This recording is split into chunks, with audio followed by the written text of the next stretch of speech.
Allahu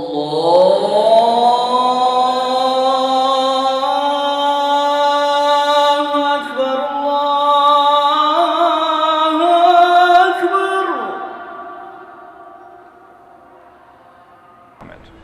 One of the most haunting and beautiful sounds in the world is the Muslim call to prayer. Is this really a rallying cry for Islamic death chant that whip Muslims into ecstasy? Is it really a rallying cry meant to instill terror in the hearts of non-believers? Here we explore how Allahu Akbar is the proclamation of ultimate peace, not limited to Muslims alone. It's meant to be an assurance for the entire humanity. Let's see how. Assalamu alaikum. So we are going to discuss Allahu Akbar today. Getting straight to the point. You see this guy? His name was Saifullah Sipov, and he drove a truck into a crowd of cyclists and pedestrians in New York City, right? This is another one. His name is Corey Muhammad, and he opened fire into civilians last April and left 3 people dead. So what's common in between these 2 people? They both killed people. They both were Muslims. They both killed people, and They both said Allahu Akbar. They both shouted Allahu Akbar when they were killing. This is the third one. He was in Munich, in Germany, and he also shouted Allahu Akbar when he was attacking other people with knife, right? So all the 3 were Muslims. All the 3 attacked innocent civilians, and then all of them shouted Allahu Akbar.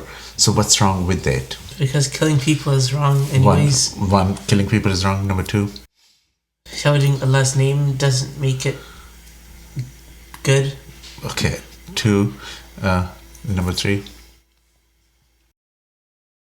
All right. So number 3 is that, one, like they're criminals in the sight of Allah. They killed innocent civilians. Number 2, and number 3, those who are alive, both Muslims and non-Muslims, this is not good for them either. For Muslims, this is not good because this puts Muslims in a negative light, number 1. And number 2, this provides an opportunity for those who are finding faults with Muslims and their faith, and they're running a hate campaign. And what they're saying, for instance, is that Allahu Akbar is a battle cry, and Muslims use this for the supremacy of Islam and to please Allah. And this is kind of an anthem for them. This whips Muslims into ecstasy and frenzy. Because of that propaganda, people like this come into being. This is another person. You know him? Yeah. So who's this? He went to a mosque in Quebec City and killed a lot of people.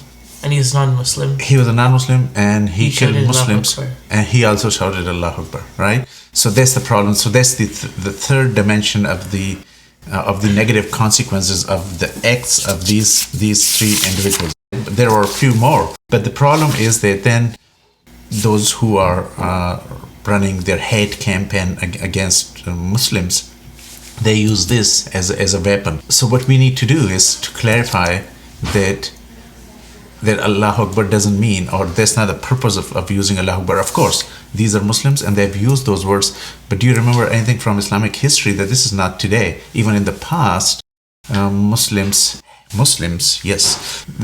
have used Allahu Akbar while killing innocent people. So that was in the past, but it doesn't mean that if Muslims are doing this is Islam which is motivating them, or this is Quran which motivates them into killing other people and also chanting Allahu Akbar with that.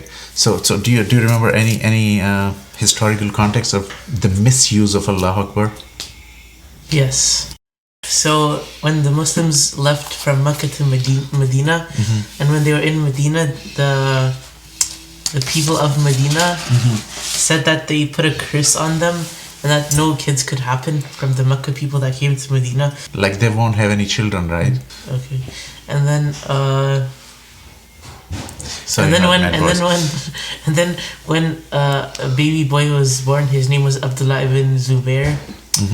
Abu Bakr, a companion of the Prophet, took the baby, put it in like this, and he said, Allahu Akbar, Allahu Akbar, and all the people were shouting Allahu Akbar. And they were and then they were walking in the streets of Medina, right, and chanting Allahu Akbar. and then when the kid got older, he went to Mecca and he was fighting for justice. And then they killed him. And when they were killing him, they were shouting Allahu Akbar. And a witness that was there when he was born and there when he died, he said that the people who said it when he was born were using it correctly, and the people who were using it when he was getting killed did not use it correctly. You mean using what? Using this phrase Allahu Akbar, right? So those who were chanting Allahu Akbar when he was born, they were correct, right? And those who killed him and saying the same words were not right. So today what we are going to do is try to understand the meaning of Allahu Akbar, the true meaning of Allahu Akbar, which both Muslims and non-Muslims are misunderstanding. So for instance, let's take the example of your day, right? So tell me. So look, you can wake up and you can be sad, you can be frustrated, you can be angry, and then you go through the day and it's like a roller coaster of emotions. So every day is like that for everyone, right? So then you go through like it's a normal routine of everyone, right? They face different types of situations during the day. So we'll take the example of one day, but this is reflected in our whole life and everything that we do. So you go through the roller coaster of emotions. Sometimes you get angry, sometimes you're frustrated. There are occasions when you are afraid. There are occasions when you are hopeful and happy, but then there are certain occasions when you're anxious and anxiety takes over, right? So we'll take this as an example of a pendulum, as well as this storm, right? So this is a storm, right? And this is a pendulum, right? So what actually happens is that at the eye of the storm is A calm, cool place that has no worries or fear. And then on the outside of the storm, there's very bad stuff like hypersensitivity, anxiety, depression, negativity, tension. So all those things, like when you go to the extremes of any emotions, right? That's going to the extreme, right? So that's like just like this pendulum. So when pendulum is at rest, that's the most efficient state for pendulum. When it goes to an extreme, it can't stay there. It requires energy to be there, right? So for instance, you are very calm and normal and then become angry, right? Or you are seeking fun or whatever in negative ways. You go to the extreme, but then the extreme of that fun in a negative way, then the other opposite extreme is then depression. So you swing between the extremes, and this is part of our daily life. We go to one or another extreme. If you don't come back to the middle, right? You move from one extreme to another extreme. Then what happens is that you start moving like this, right? You are constantly moving from one extreme to another extreme, and you are just like this storm, right? You are stuck in a storm, right? So you could be extremely tense, you could be anxious, there would be resentfulness, and you're kind of disconnected from nature, from the creator, and from the creation. You are judging people. You are frustrated. You are extremely hypersensitive to trivial things. We usually recognize our physical sensitivities, right? And what could be the examples of physical sensitivities? Allergies, or if you have a fever. Yeah. So if you're not feeling well, like there are a few examples of physical sensitivities. So when we live in those extremes, we develop psychological illnesses, but we don't understand or we don't recognize those psychological illnesses and those sensitivities. We tend to recognize our physical sicknesses and sensitivities. We openly say that I'm sick. I've an allergy to this and that food. I'm allergic to scents and all those kinds of things. But we never say that I'm hypersensitive to A scratch on my car. Yeah, or I'm hypersensitive to my receding hair and all those kinds of things, because we don't recognize them. But we are actually, when we are in that storm, away from the center, away from the balance, away from the contentment and peace, then those are the hypersensitivities that we experience. And with that comes frustration and anxiety and depression, and we don't have any peace and contentment and happiness. So we were talking about the example of going through a day. So when the day passed by, so there could be situations, for instance, if you're at school, there could be situations when you would be extremely frustrated. Your classmates or your teacher might not be treating you well, and you might feel being treated unfairly. Or this could be a work setting where your boss is too bossy, and you're not happy with what you're doing, or you're extremely frustrated, angry, or unhappy, or anxious, or whatever. So there could be so many different situations. So you could be that person, or you could be this person. But as soon as you hear the azan, right? Then what happens? You leave everything that you're doing and you listen, and then you go to pray. And when you pray, you start the prayer, Allahu Akbar, like you surrender everything in the world and you start praying. So all the anxiety, stress, psychological illnesses that you have, you leave them and you start the prayer, and you come to the normal again. So that's one of the basic philosophy behind, or purpose behind the adhan and the salat, which is prayer, is to bring you back to the middle. So you are at an extreme, and it just brings you back to the middle. So at the extreme, what's happening? You think that you are in control, or someone else is in control of you. But as soon as you hear the adhan, what is the adhan actually? Call to prayer. It's the call to prayer, but what are the initial words of the adhan? Allahu Akbar. That's Allahu Akbar, right? So what does it mean? God is the greatest. So it's not just that you hear that God is the greatest. You try to understand that, you try to absorb that, you try to feel that yes, He is the greatest. So regardless of whether you're being oppressed, or you're the oppressor, or you're extremely anxious or frustrated with someone or something, right? It just brings you back to the middle, because you start feeling and you know that he's the greatest. But this is a reminder that, look, whatever you are going through, that's just a part of your day or a part of your life. This is not going to stay forever. It reminds you, it makes you realize the importance of understanding that He is the greatest, and no one is in your control, or no one is in your control, and you are not in control of someone else. And that's what gives you peace. That's what gives you contentment, and this brings you back to that eye of the storm, away from all those negative influences, from the depression and from resentfulness and from disconnection with the nature. The other thing that's linked to this is the three types of selves. So we need to realize that there's, and this is part of the Quran, right, that there's a self which is called nafsi amara, which entices you, which controls you, which dominates you, and makes you do all these negative things and go to the extreme. But then there's another self which makes you feel guilty and brings you back to do the right thing, right? To repent on all the negative things and bring you back to the middle. And when you are in the middle, that's another self which is called Nafsul Mutmainna. Nafsul Mutmainna, right? Which is that spiritual state that where you feel that peace and contentment and happiness, right? You don't seek fun. You actually are having fun. You are enjoying that connectedness with nature and the Creator.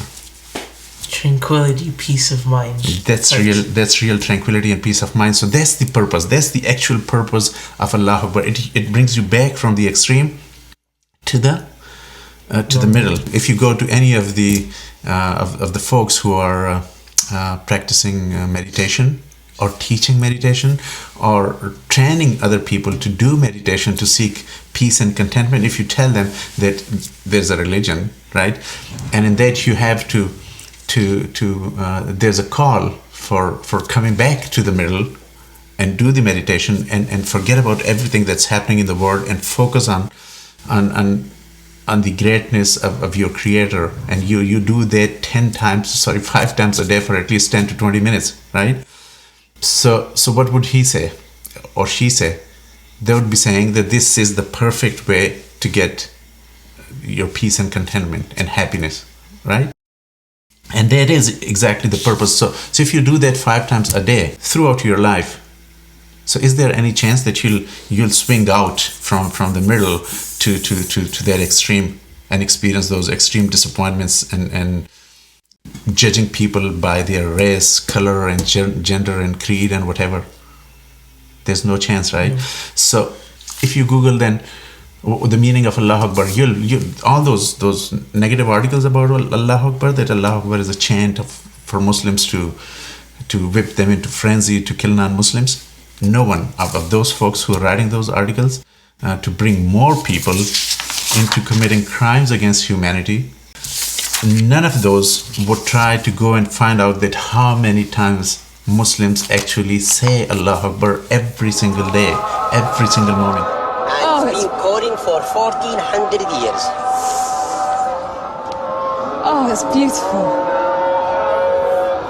And it is the same word from the time of the Prophet. And look, people closing their shops, and everybody is going to pray. Oh, They're it's closing. just magical. Thank you. You're very welcome. It's such an incredible sight and sound that I find myself completely overcome. So instead of ritual routines, imagine if Allahu Akbar was touching our hearts like this. Would we engage in anything negative ever in our life? And I asked you to do some calculation. So just give me some rough estimates. How many times Muslims say Allahu Akbar? They say it 181 times a day. So every Muslim who prays, at least at the minimum, would say 181 times and a then day. On top of that, it's mandatory, or not mandatory, but It's recommended. Recommended that after prayer you do Allahu Akbar 33 times, Alhamdulillah 33 times. So you praise Allah, right? Say Subhanallah, Alhamdulillah, and then Allahu Akbar in particular. So 33 times, right? So that would be on top of those 181 times. So if you do it, around 300 times every single Muslim says Allahu Akbar if he prays 5 times a day. And in total? More than 100 billion. More than 100 billion times? And how did you calculate that? A very conservative estimate saying that only 5. If you assume that 500, so there are about 2 billion Muslims in the world, right? So assume that 500 million. Three quarter of them are not praying or unable to pray, but just 1/4 of them are praying 5 times a day, which is 500 million, right? So if 500 million people are praying 5 times a day, and you multiply that, and then you look into the number of mosques and the number of azan and the number of iqama. So when you count all of them, so according to the rough estimates, 100 billion. 100 billion times Muslims say Allahu Akbar. But despite that, when those who spread hatred among different communities, they would come up with these types of statements that Allahu Akbar embodies the fight for the supremacy of Islam. But this is not, saying Allahu Akbar is not a fight for the supremacy of Islam. So all those people who are saying it billions of times a day are not doing it for the purpose for which these guys used Allahu Akbar. So they were wrong in what they have done, the crime that they've committed, one, but the consequences of that crime leads to these types of people to take other people like him to the extreme. So this cycle then goes on, but it's important to understand the meaning of Allahu Akbar in true sense. So just conclude it for me.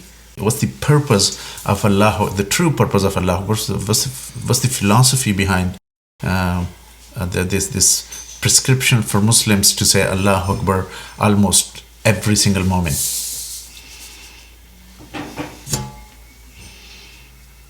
Tell me. Is it because it brings you back to the center? You know that you're not in control, and no one can control you except for Allah, and it keeps you normal, cool, not frustrated or in the extremes. Away from the extremes. So that's the true purpose of Allahu Akbar, right? So anything that goes against this is not using the real purpose, and that's not according to the true message or teachings of Islam. Are we good? Thank you so much. Allahu Akbar, Ya Rahman, irham